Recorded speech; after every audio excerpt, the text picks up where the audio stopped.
Mangwana ni malelepo vukenjani klekwas vanave Africa. Welcome to Africa. Good morning. The news and current affairs show bringing you everything you need to know happening on the African continent and beyond. We'd also like to wish a happy Ascension Day to those who celebrate. Yes, how are you doing today? Fantastic, Diana. How are you? I'm great. I'm doing absolutely fantastic. All right. Like you said, it's Ascension Day. A lot of people are actually at home resting, taking it easy. You know, and Christians are, of course, commemorating the day that Jesus' body went to heaven. Yes, but anyway, getting into what you can expect in today's broadcast, Globeleq to start building a wind power plant in Namaacha. Dozen Malawians who abandoned Israeli farms have been deported, and Indian billionaire Narendra Raval pushes to establish his business in Kenya. We'll also be crossing over to Zimbabwe a little later on in the show to talk to Talent Gore as she updates us on all the news making headlines that side. Stick around, we'll be right back with our top stories after this break. Neopaints has established a 67-year Namibian legacy, creating personalized paint solutions that blend quality and innovation for the Namibian people. We pride ourselves in being a 100% Namibian-owned company, investing in our country and our people by employing and empowering true Namibians. With every brushstroke, Neopaints commits to our quality guarantee and always delivering a coat of excellence. At Neopaints, we always stay true to our country. We are as Namibian as you.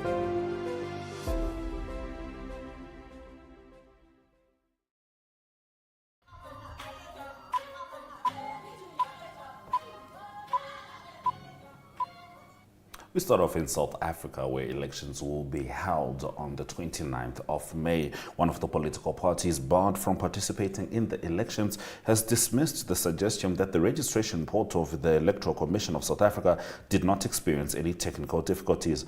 The Labour Party, the African Alliance of Social Democrats, and the African Congress for Transformation appeared before the full bench of the Constitutional Court for their appeal applications to be heard. The applicants are seeking to appeal an Electoral Court ruling which upheld the IEC's decision to exclude them from participating in the 2024 national and provincial elections. The parties had failed to submit their parliamentary candidate lists by the deadline of 8 March in line with the election timetable and therefore did not comply with the requirements of Section 27 of the Electoral Act.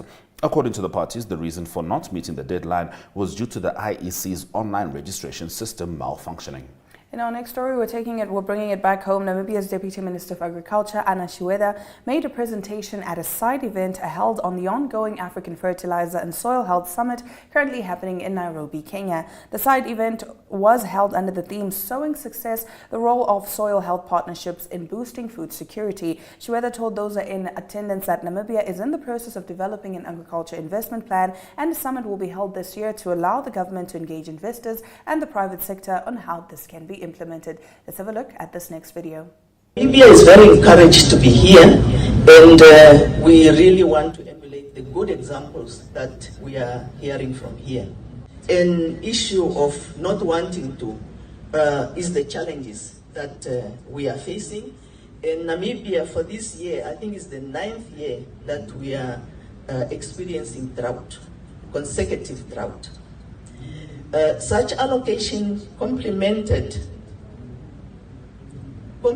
by private sector investment, and really that's where we want to put emphasis because of the many challenges and the many issues that we are faced with. We want to put our emphasis on the private sector investment.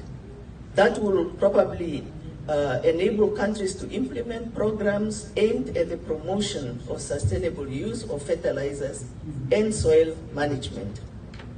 It is important to indicate here that Namibia is in the process currently of developing the agriculture investment plan. And during this year, we are going to have a summit where we want investors, the government, NGOs to come together and see how we can implement that investment plan.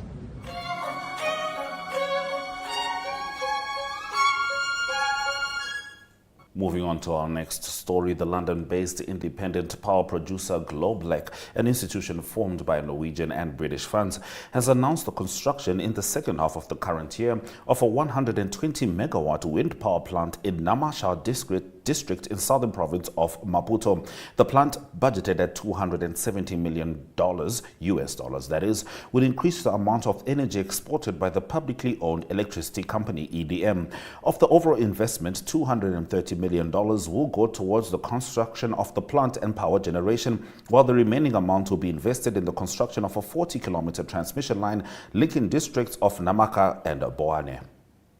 And now in some international news, in Brazil, floods have killed dozens of people and destabilized a city of around 4 million people. In India, at the time of national elections, voters and politicians fainted in heat that reached 46.3 degrees Celsius. In Asia, a brutal heat wave closed schools in the Philippines, killed people in Thailand and set records there, as well as Indonesia, Malaysia, the Maldives and Myanmar. Record temperatures, especially at night when there's no cooling, have hit many parts of Africa. Flooding has devastated Houston and the United States as a whole, just experienced its second highest number of tornadoes for April. In a world increasingly accustomed to extreme weather variations, recent days and weeks have seemingly taken these environmental extremes to the next level. Some climate scientists say it's difficult for them to remember that so much of the planet experienced such extreme weather at the same time. Now, the Malawi government says Israel has deported 12 Malawian workers who deserted the farms they were employed. In a statement, Information Minister Moses Kunkuyu said the workers had valid visas to work on specific farms, but had breached their contract by going to work at a bakery. The 12 Malawians were among more than 40 foreign workers who were arrested while working at a bakery in Tel Aviv last week. Kunkuyu said it was illegal under Israel law for a foreign worker to change jobs without following the right procedures. He cautioned all Malawian migrant workers in Israel to desist from such behavior as it puts the country into disrepute. Such behavior may also reduce employment opportunities of the individuals concerned, he said. Those have been our top stories on Africa Good Morning. We talk to Talent Gore after the break.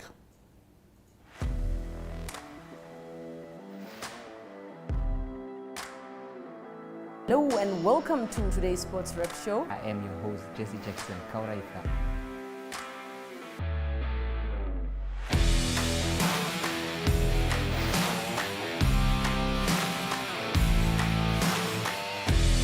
In replay, Namibia, who had won the toss for the first time on this tour. Good day everyone, time for international sports news, starting off with tennis news, both on the WTA for women's and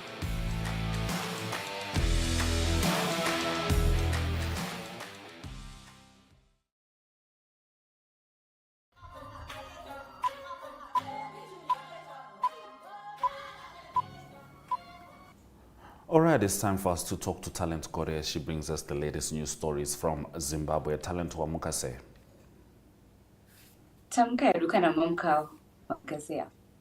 Tamuka Hedu. All right, let's get straight into your first story. The government is ordering Zimbabweans to accommodate the ZIG. Yes, the Zimbabwean government has ordered that the public and the private sector should embrace the new currency, which is the ZIG, in a multi-currency basket, and not only the United States dollar. You'll find out that in Zimbabwe, most people will prefer the United States dollar to the local currency, given the history of inflation that we have faced here as a country. So you find out that most businesses and also the public will favor the USD instead of the new currency, which is the ZIG. So the finance minister has ordered that the public and the private sector should accommodate the new currency, which is the ZIG, given that this is the first time that this currency has come in, and we should embrace it and we should take it as our own, because the more that we neglect it and favor the USD, the ZIG will lose its value and also will be hit again by inflation. So this was said by the finance minister, who said that all Zimbabweans should embrace, should accommodate, and should take the ZIG as their own currency. Right now, as we're speaking, remember over the past few weeks, I've been doing stories in regards to how the public, especially those in the public and also the private sector, especially those who are in the transport, have been charging people numerous amounts of monies. But right now, as we speak, since the introduction of the ZIG, the same transport sector is not accepting the ZIG note. They only want the US dollar. They are still not giving people. They are still not giving people change in ZIG. So you find out that we still have a long way to go in making sure that the public in general accept the new currency. You know, Talent, I would add my 2 cents, but I trust Ashram will do that on second take. And nevertheless, moving on, 35 people were killed by wildlife in 2023, down from 68 deaths recorded in 2022.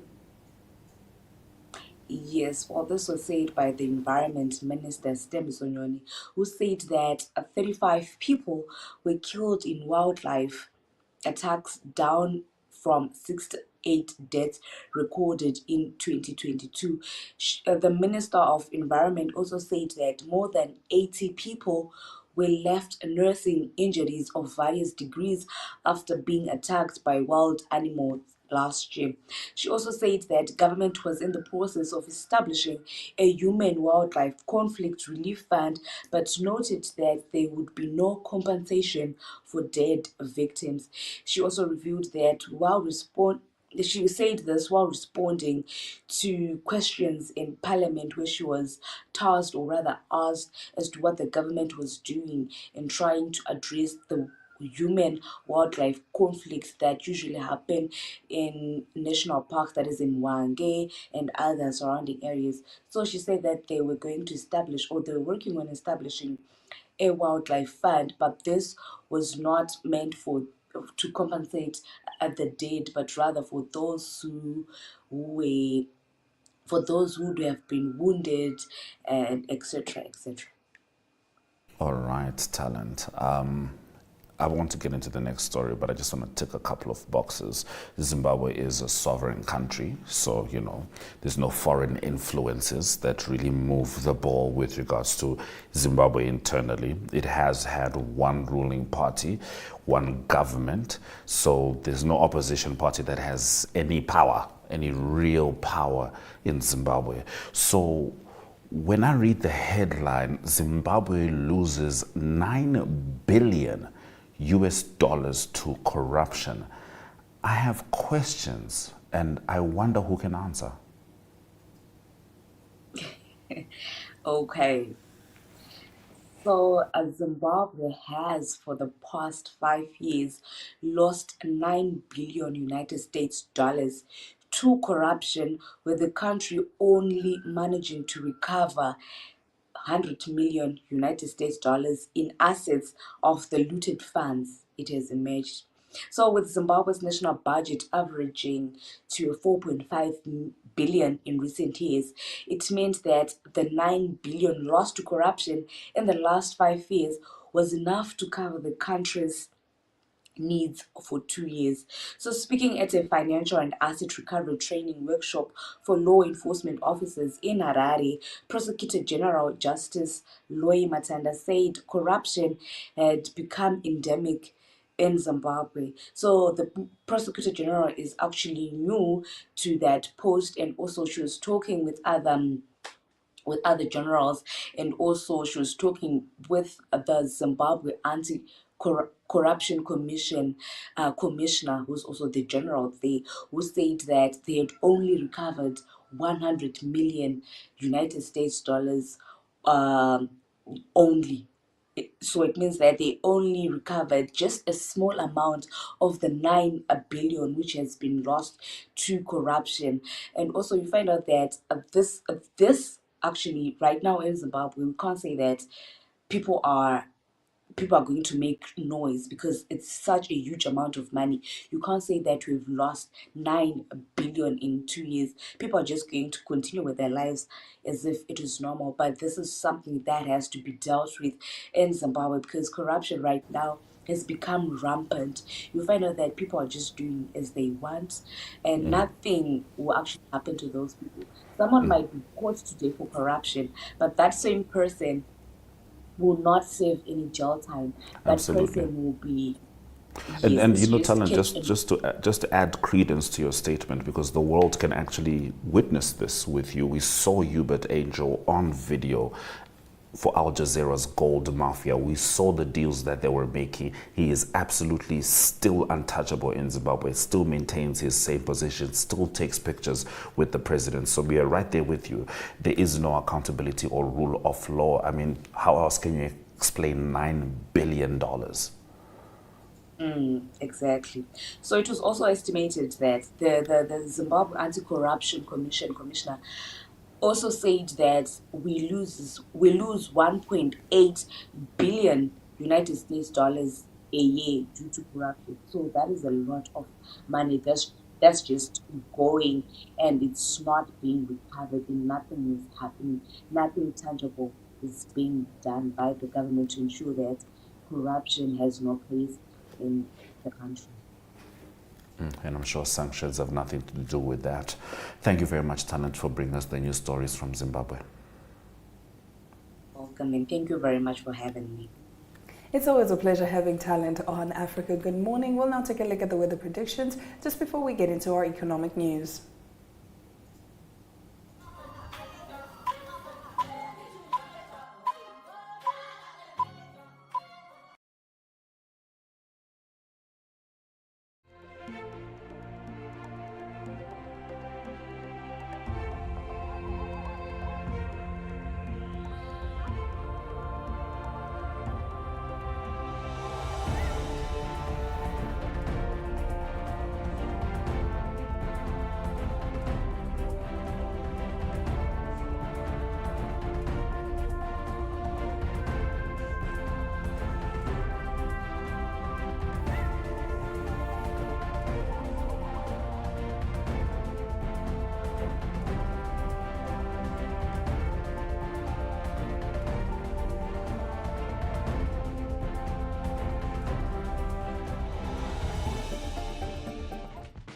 Welcome to My.NA Cars, your ultimate destination for everything automotive. I am your host, Diana Master. Teamwork makes the dream work, right? Discover the latest models, innovative technologies, and expert insights from our passionate hosts. Learn essential maintenance tips and get exclusive behind-the-scenes access to the automotive industry. Don't miss My.NA Cars on NTV every Thursday at 2100 hours. Tune in and ignite your passion for automobiles.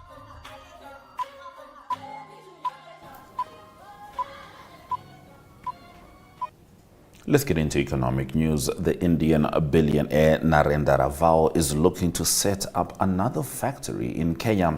His company recently submitted the Environmental Impact Assessment Report to Kenya's environmental regulatory body, the National Environment Management Authority, to establish a clinker factory.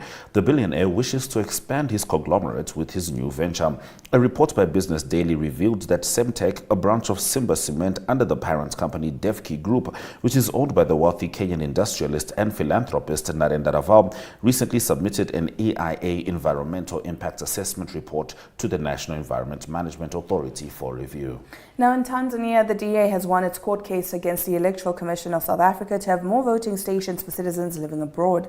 The party went to the Electoral Court in February to request the inclusion of more embassies, high commissions and consulates as voting stations for the May 29th elections. South African citizens living in Perth, Australia requested the opening of the honorary consulate as a voting station. However, the High Commission in Canberra said the Perth consulate could not be used for voting as it was not headed by transferred staff from South Africa. The Electoral Court set the IEC's decision aside by confirming the word consulate in the Electoral Act included those headed by honorary consuls. South Africans living in Perth and other cities can move their registration status to the new voting stations until April 22nd through the VEC 10 application, which applies to those voting overseas. All right, let's have a look at the economic indicators just before we head over to the sports desk.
Good day, everyone. Time for international sports news, and starting off with soccer news first. It is from the Champions League, and one team already in the final, and that team is Borussia Dortmund. They through to the final that's going to be played on the 1st of June in Wembley.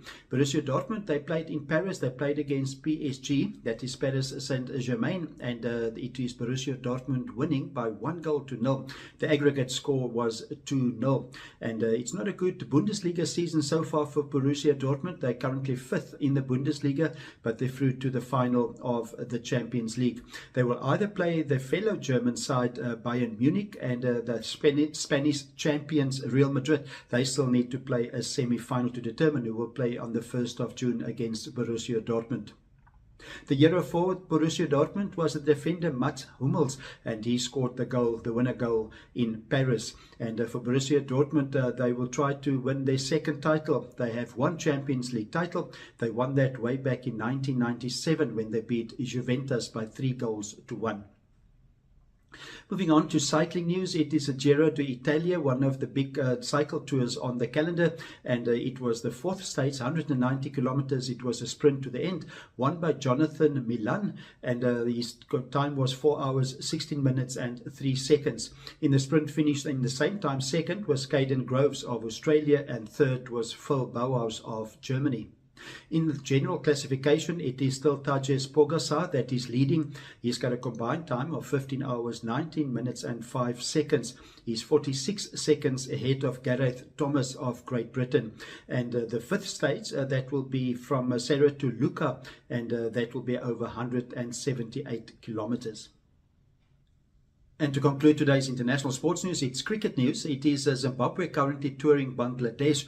They played the 3rd T20 international that was in Chittagong, but it was Bangladesh winning their 3rd T20 game in a row.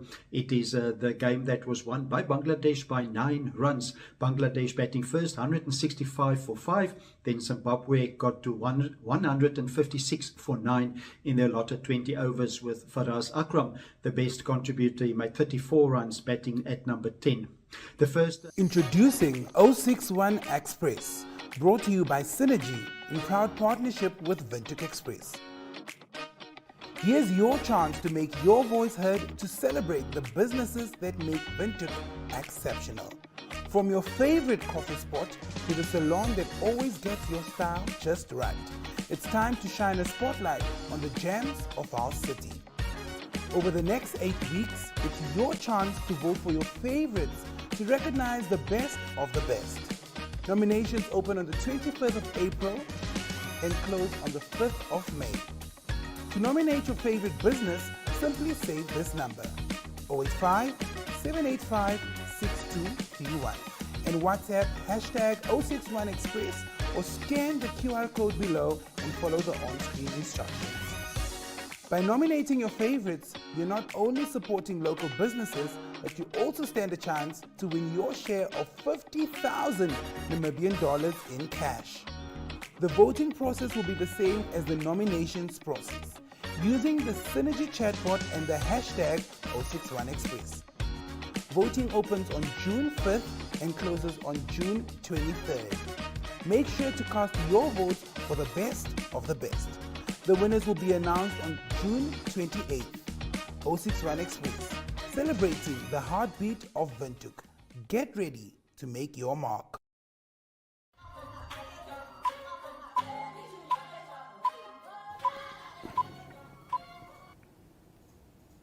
You're still with Africa. Good morning if you're just joining us, or if you need a quick recap, let's take a look at the highlights from today's broadcast. 35% failure rate is not small. This is what the Labour Party disputed, and IC claims that that system was working perfectly.